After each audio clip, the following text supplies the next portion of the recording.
Welcome back to Adishri ప్రపంచం. అంగరంగ వైభవంగా జరిగేటటువంటి ముగ్గుల పోటీ గురించి అయితే చెప్పడానికి మీ ముందుకు నేను వచ్చేసాను. ఈ ముగ్గుల పోటీ రాజమండ్రిలోని విఎల్పురంలో గత 42 సంవత్సరాల నుంచి కూడా జరుగుతుందండి. బహుమతులైతే లెక్కే లేదు. ఈ ముగ్గుల పోటీ శ్రీ నరవా గోపాలకృష్ణ గారి ఆధ్వర్యంలో జరుగుతుంది. అందువలన మనం ఆయనకి ధన్యవాదాలు తెలుపుకోవాలి. ఈ ముగ్గుల పోటీ అయితే నేను వీడియోలో చూపిస్తున్నాను కదండి, ఎగ్జాక్ట్గా ఈ ప్రదేశంలోనే మనకి జరుగుతుంది. ఇది విఎల్పురంలోని శ్రీ వరసిద్ధి వినాయక ఆలయం దగ్గర జరుగుతుంది. మేము ఇక్కడ ప్లేస్ చూపిస్తున్నాం కదండి, ఈ ప్లేస్ దగ్గరే మనకి ముగ్గుల పోటీలు నిర్వహిస్తారు. ఇక వివరాల్లోకి వెళ్ళిపోదాం.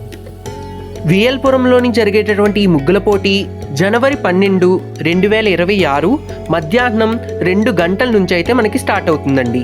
మనకి టైం అయితే 2 నుంచి 3 గంటల దాకా ఇస్తారు. సో సమయం గురించి మీరు చింతించాల్సిన అవసరం లేదు. ఎక్కడ జరుగుతుందంటే రాజమండ్రిలోని విఎల్పురం శ్రీ వరసిద్ధి వినాయక ఆలయం దగ్గర జరుగుతుంది. మీరు రాజమండ్రి కాంప్లెక్స్లోకి దిగిపోయి అక్కడ నుంచి ఆటోలో విఎల్పురంలో దింపండి అంటే ఎవరైనా మనకి ఈ ప్రదేశంలోనే దింపుతారు.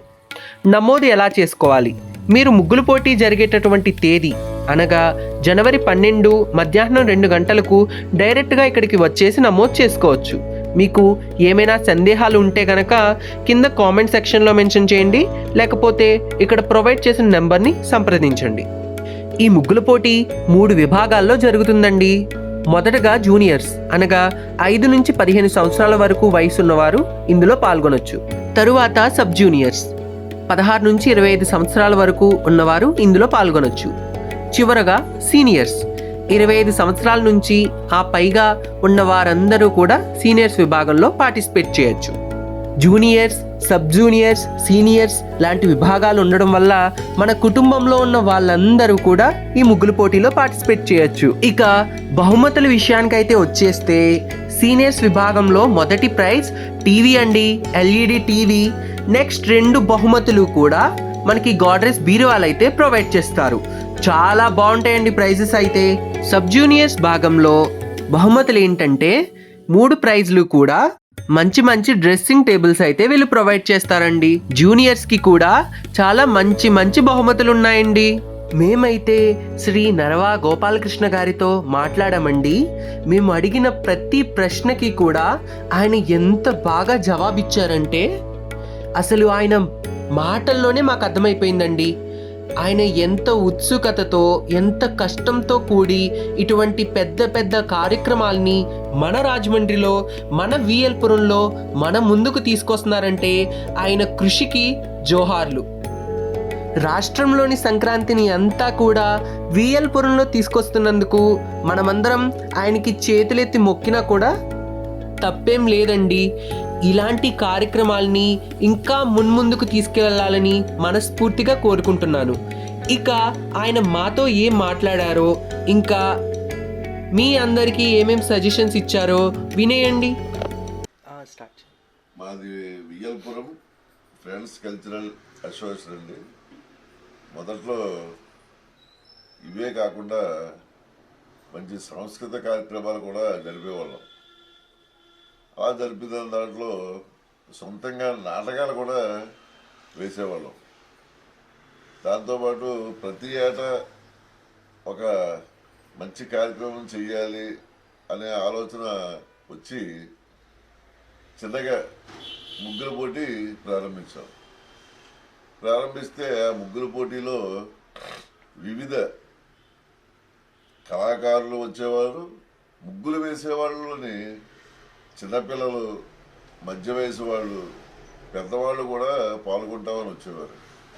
మరి మొదట్లో మేము చేసిన ఆలోచన మేరకు ఏం చేయాలో అర్థమవక ఒకే పద్ధతిలో అందరినీ పెట్టమనేవాళ్ళం.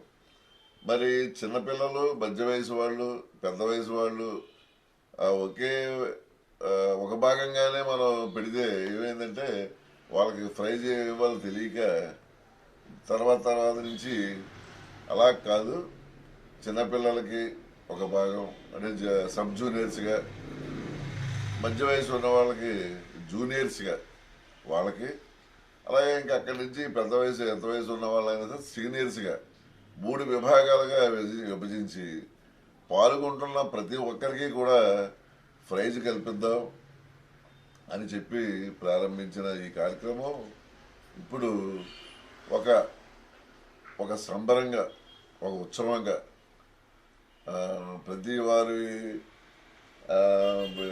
దృష్టిలోనే వెళ్ళిపోయింది. అయితే ఈ పెరుగుతున్న వయసు మేరకు వచ్చిన ఇబ్బందుల మేరకు ఈ సంవత్సరం ఏం చేద్దాం అనేటప్పటికీ డిసెంబర్ వచ్చేటప్పటికి ఈ కార్యక్రమాల్లో పాల్గొని ఆనందం పొందిన వాళ్ళు కనిపిస్తున్నప్పుడు మా అంకుల్ ఏంటి ఈ సంవత్సరం మరి మంచి కార్యక్రమాలు పెడుతున్నారా, ఏ కార్యక్రమాలు పెడుతున్నారు అని కలిసి వాళ్ళు ఉత్సాహం వెలిపించేటప్పటికి ఎన్ని ఇబ్బందులు ఉన్నా ఆర్థికంగా అయితే అవనివ్వండి, నా సొంత కార్యక్రమంగా ఇది మొదటి నుంచి చేస్తున్న కార్యక్రమం ఇది. ప్రతి ఒక్కరూ కూడా ఆ విధంగానే ఏ అల్లర్లు వ్యవహారాలు అంత పెద్ద కార్యక్రమాలు స్టేజ్ దగ్గర చేస్తుంటాం. ఇప్పుడు వచ్చి చిన్న గొడవ కానీ ఇంకోటి కానీ ఏం జరగలేదు 42 సంవత్సరాల నుంచి కూడా. ఆ విధంగా ప్రోత్సహిస్తూ నా ఓన్ కార్యక్రమంగా దీన్ని ఎత్తుకున్నా మొత్తం ఈ చుట్టుపక్కల పరిసర ప్రాంతాల్లో ఉండే వారి కార్యక్రమంగా ఇది రూపొందింది. అందుకని ఆ విధమైన ఉత్సాహంతో ఉన్న ఈ ప్రజలు మా అసోసియేషన్కి అంటే వాళ్ళకి ఒక ఆనందం ఉంటుంది. అందువల్ల డిసెంబర్ వచ్చేటప్పటికి కార్యక్రమాన్ని 1 రోజు నుంచి 3 రోజులుగా దీన్ని పొడిగించి ఆ 1 రోజు ఇవాళ అయిపోయిందిరా అని అనుకునేవాళ్ళం. అయితే ఎలా కాదు ఇది అని చెప్పి 3 రోజులు పొడిగించి 10, 11, 12 సంక్రాంతికి ముందే ఏ రాజకీయ నాయకుడు వచ్చినా రాజమండ్రిలో ఫస్ట్ సంక్రాంతి ఏమో 13, 14 వస్తుంది, గోపాలకృష్ణ సంక్రాంతి మాత్రం 10, 11, 12 వచ్చేస్తుంది అని ఆనందపరుస్తుంటారు. ఆ విధంగా ముందుకు వెళ్తుంది. అలాగే ఈ సంవత్సరం కూడా మరి 10, 11, 12 తేదీల్లో 10వ తారీఖు ఉదయం 10 గంటలకి ప్రారంభమై రాత్రి 10 వరకు పాటల పోటీలు, రాష్ట్ర స్థాయి పాట హైదరాబాదు, కడప, కాకినాడ, విజయవాడ ఆ ఏరియాల నుంచి కూడా పాటల పోటీకి వస్తారు.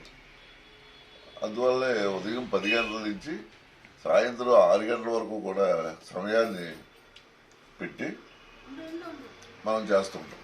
అలాగే 11వ తేదీన సాయంత్రం 5 గంటలకే వేదిక కార్యక్రమాలు ప్రారంభమవుతాయి.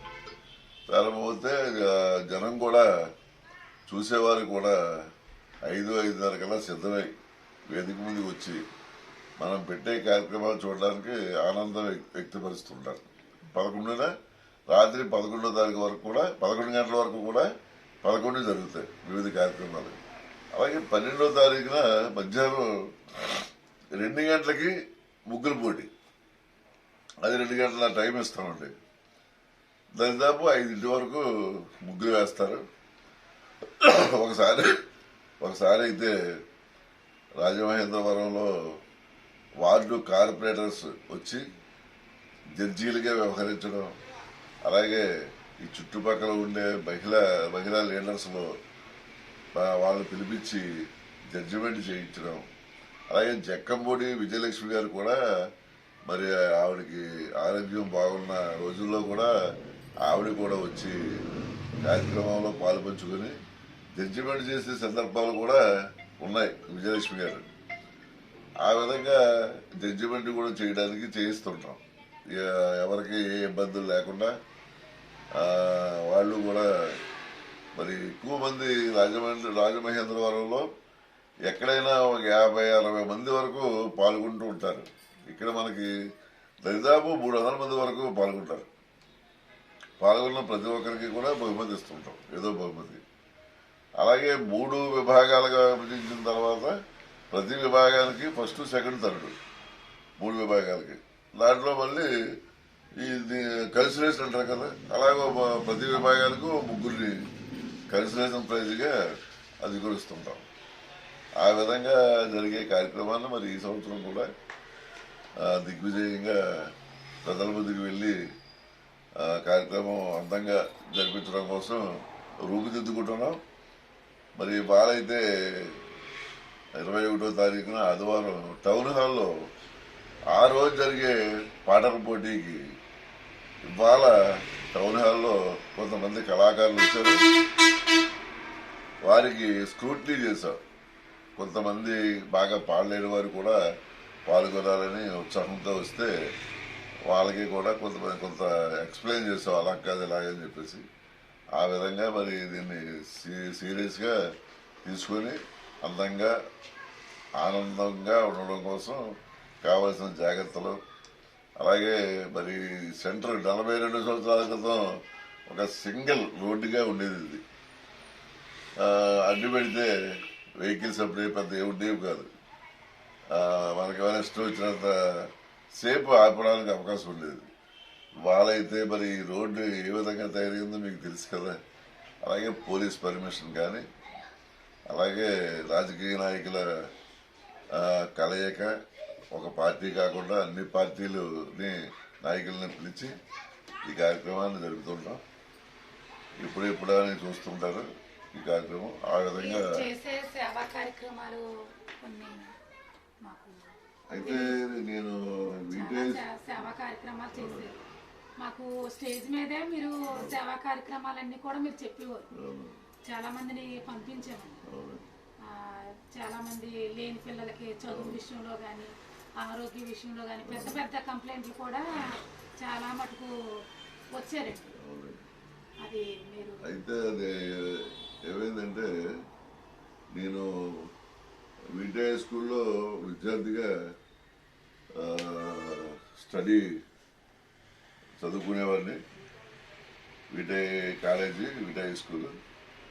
అప్పటి నుంచి కూడా ఏదో ఒకటి చేయాలనే తపన ప్రత్యేకంగా ఉండేది. మరి ఆ రోజుల్లో జక్కంపూడి రామ్మోహన్ రావు గారు మొదట ఆయన పోటీ చేయడం, ఆయన వెనక నేను కూడా ఫాలోవర్గా ప్రారంభమై ఆయనకి రైట్ హ్యాండ్గా ఉండే పరిస్థితులు కూడా అందరికీ తెలుసు.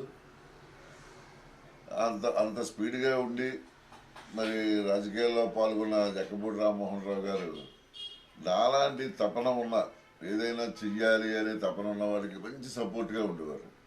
అందువల్లే ఎవరైనా ఏదైనా ఒక హాని జరిగినా సరే, లేకపోతే వాళ్ళకి ప్రభుత్వ ఆఫీస్ నుండి కానీ ఏదైనా చెయ్యాలి అంటే మాత్రం రామ్మోహన్ రావు గారి సపోర్ట్ తీసుకుని వెంటనే ఒక గవర్నమెంట్ హాస్పిటల్ కానీ, ఒక పోలీస్ స్టేషన్ వ్యవహారం కానీ, అలాగే ఈ రన్నింగ్లో కళ్ళకి వ్యాధి ఉన్న వాళ్ళు కానీ, ఇంకా రకరకాల వాళ్ళు ఎదురవుతుండేవారు. అప్పుడు ఏం చేసేవాళ్ళు అంటే, ఇవి ఆరోగ్యరీత్యా మెడికల్ క్యాంప్స్ మీటింగ్ చేసేవాళ్ళం.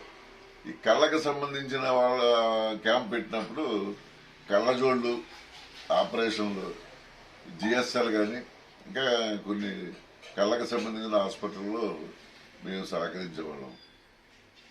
ఆ విధంగా ముందుకు వెళ్ళేవాళ్ళం. ఇప్పుడు కూడా అటువంటి సమస్యలు వస్తే తప్పకుండా మా శక్తి మేరకు చేస్తూనే ఉన్నాం. దాంట్లో భాగంగానే మరవకుండా మధ్యలో అయితే మనం ఒక నాయకుడు వెనకాల తిరగడమేనా కాకుండా మనం కూడా పొలిటికల్గా ముందుకెళ్దామనే ఆలోచన వస్తూ మన పిడింగోయి పంచాయతీకి నేను సర్పంచ్గా పోటీ చేశాను. పిడింగోయి పంచాయతీకి పోటీ చేస్తే పంచాయతీలో బ్రహ్మాండ మెజార్టీతో సర్పంచ్ అయ్యాను. అప్పుడు ఆ సర్పంచ్గా మీరు కావాలంటే నా కార్యక్రమాలు, నా వ్యవహారాలు పిడింగోయి పంచాయతీలో ఏ ఓటర్ అయినా చెప్తాడు. అంత బాగా నేను ఆ 5 years వాళ్ళ మన్ననలు పొందాను. ఇంకా వయసు రీత్యా ముందుకెళ్తున్న నా జీవితంలో ఈ కార్యక్రమాన్ని కూడా వదలకుండా శక్తి మేరకు తీసుకెళ్లాలన్న ఉద్దేశంతో మరి ఈ సంవత్సరం కూడా మొదలైంది. ఇంకా దగ్గర పడుతుంది కార్యక్రమం. ఎప్పుడు కూడా మీరు ఎప్పుడు కూడా చక్కగా అలాగే ఎప్పుడు మీరు చెయ్యాలని, మీరు నిలబడి పెద్దగా అన్నీ కూడా జరిపించాలని మేము అందరం కోరుకుంటున్నాం. తప్పకుండా ఏదైనా సరే ఆ ఆనందం ఆ చూసినప్పటికీ ఇంత జనము ఎక్కడ చూసినా ఎన్ని పేపర్లో కానీ ఎక్కడ పెట్టినా సరే అంత జనం, స్టేట్లో జరిగినప్పుడు కూడా అంత జనం మేము ఎక్కడ చూడలేదు సార్. ఏంటంటే అందరూ కూడా ఆనందించి లాస్ట్ వరకు ప్రోగ్రామ్ అయ్యేదాకా కూడా ఉండి వెళ్తున్నారు. చాలా సంతోషం అనుకుంటున్నాను. చాలా థ్యాంక్స్. ఏంటి